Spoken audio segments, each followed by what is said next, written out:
Xiaomi নতুন ধামাকা কিন্তু চলে আসে Xiaomi 15 Pro বক্সি শেপের এই ফোনটির রিয়ার প্যানেলটি কিন্তু একদমই ফ্ল্যাট করা হয়েছে, কোনো প্রকার কোনো টেক্সচার দেয়নি, তবে একটি সলিড কালার ব্যবহার করেছে যার কারণে দেখতে সুন্দরই লাগছে, প্রিমিয়াম একটি ফিল হচ্ছে। এবং ফোনটি বক্সি শেপের হওয়ার কারণে ধরে কিন্তু খুব সুন্দর একটি ফিল পাবেন, মানে হ্যান্ড ফিল খুব সুন্দরই পাবেন। ব্যাটারি সেকশনে রয়েছে 6100 mAh একটি বড় ব্যাটারি এবং ব্যাটারি চার্জ করার জন্য রয়েছে 90 ওয়াট একটি চার্জার। ভাই এখানে কিন্তু অনেকটাই পিছিয়ে গেছে, মানে সবাই দিন দিন আপডেট হচ্ছে আর Xiaomi কিনা ব্যাকডেটেড হয়ে যাচ্ছে।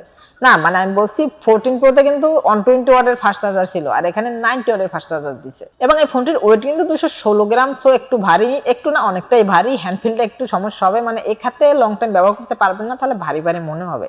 সো দুই হাতে অনায়াসে ব্যবহার করতে পারবেন, আর আমি বলবো দুই হাতে ব্যবহার করাই ভালো, বাট যাদের হাত অনেকটা বড় সড়ো তারা এক হাতে ব্যবহার করতে পারবেন। ডিসপ্লে সেকশন রয়েছে 6.23 ইঞ্চের একটি LTPO অ্যামোলেড প্যানেলের ডিসপ্লে, সাথে আছে 120 Hz রিফ্রেশ রেট এবং ভাই পিক ব্রাইটনেস নিয়ে কথা বলতে গেলে ভাই 3200 নিটস পিক ব্রাইটনেস। তো বুঝতেই পারতেছেন ব্রাইটনেসের কোনো ঘাটতি মিলবে না, মানে ইনডোরে বলেন আউটডোরে বলেন ডিরেক্ট সানলাইটে বলেন কোথাও কোনো ব্রাইটনেসের ঘাটতি মিলবে না, মানে বলতে পারেন ব্রাইট একটি ডিসপ্লে। এবং আরো রয়েছে 1920 Hz এর PWM রিডিং এবং ডলবি ভিশনের সাপোর্টও কিন্তু রয়েছে। এবং প্রসেসর হিসেবে রয়েছে বিশ্বের সবচেয়ে শক্তিশালী, সবচেয়ে লেটেস্ট, সবচেয়ে update processor Qualcomm Snapdragon 8 elite processor.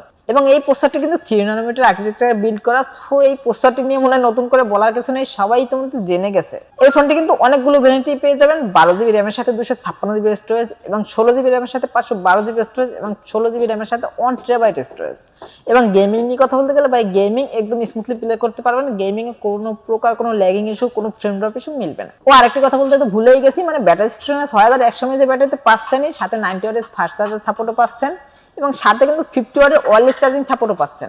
এই ব্যাটারিটিকে ফুল চার্জ করে যদি নরমাল ইউজ করেন সেক্ষেত্রে 2 দিনের মতো ব্যাকআপ অনায়াসে পেয়ে যাবেন, এবং যদি হেভি ইউজ করেন মানে একটানা গেম প্লে করেন অথবা একটানা মুভি দেখেন সেক্ষেত্রে 9 ঘন্টার মতো ব্যাকআপ অনায়াসে পেয়ে যাবেন। এবং এই ফোনটিতে কিন্তু 4053 স্কয়ার ফিটের একটি ভেপার কুলিং চেম্বার ব্যবহার করা হয়েছে, সো বুঝতেই পারতেছেন যতই গেম প্লে করেন হিট হবে না, আর যদি হালকা পাতলা হিট হয় তাহলে আবার একটু পরে ঠান্ডা হয়ে যাবে। এবং অপারেটিং সিস্টেম হিসেবে পেয়ে যাবেন কিন্তু অ্যান্ড্রয়েড 15 এবং সিকিউরিটির জন্য পেয়ে যাবেন ইন ডিসপ্লে ফিঙ্গারপ্রিন্ট সেন্সর, যেটা খুবই ফাস্ট অ্যান্ড অ্যাকুরেট, মানে টাচ করার সাথে সাথে আনলক হয়ে যাচ্ছিল এবং ফিঙ্গারপ্রিন্ট সেন্সর পজিশনটাও ঠিকঠাকই আছে। এবং এআই রাইটিং ফিচার পাচ্ছেন, এআই ফিল্ম পাচ্ছেন, মানে বলতে পারেন এআই দিয়ে সহজেই লিখতে পারবেন এবং হালকা পাতলা কিছু ভিডিও এডিটও করতে পারবেন। রিয়ার প্যানেল আছে ট্রিপল ক্যামেরা সেটআপ, যার মেইন শটে 15 MP একটি শুটার এবং এটিতে সেন্সর হিসেবে রয়েছে কিন্তু লাইট হান্টার 900 সেন্সর, সাথে রয়েছে 15 MP একটি আলট্রা শুটার এবং এটিতে সেন্সর হিসেবে রয়েছে জেন 1 সেন্সর, এবং সর্বশেষ রয়েছে কিন্তু 15 MP একটি ফেরিস্কোপিক লেন্স এবং এটিতে সেন্সর হিসেবে ব্যবহার করা হয়েছে কিন্তু সোনির IMX এর 858 সেন্সর।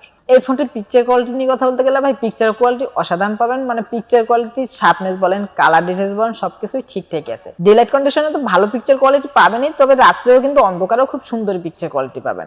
এবং ফ্রন্ট রয়েছে 32 মেগাপিক্সেলের সেলফি ক্যামেরা। ভিডিও নিয়ে নতুন করে আর কিছু বললাম না, আপনারা তো দেখতেই পাচ্ছেন। এবং ভয়েস সাপোর্ট থাকার কারণে ভিডিওতে কিন্তু শেখি ভাব আসবে না, স্মুথ ভিডিও রেজাল্ট পাবেন।